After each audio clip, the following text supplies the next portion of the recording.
Since the start of the war in Ukraine, independent and free Russian news outlets have struggled to provide information to millions of Russians not interested in state media. Many journalists have had to leave Russia, finding exile in Latvia, where they've been allowed to continue their work. And they are finding ways to get news to those left behind, despite Moscow's attempts to block what it calls dissident news websites. You can't be a journalist if government say you don't look there.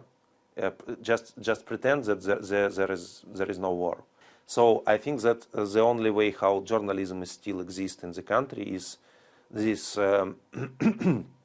these outlets left country and work from abroad with some networks of shadow reporters, people who work at very risky situation.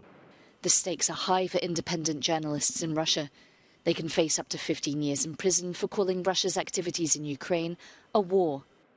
Journalists who had to leave hold Russian state media responsible for the country's current situation.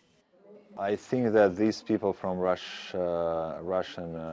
TV stations, they are war criminals because they were waging this war, and they were encouraging people to take part in this war. They were encouraging people to hate. They were encouraging people to kill. They were encouraging people to be killed because they were encouraging them to go as volunteers into Ukraine. So I think that these people should be prosecuted for it. Around 300 Russian opposition journalists have moved to Latvia since February. Riga has also banned all Russian-based TV channels and describes these as propaganda, warmongering and a threat to national security.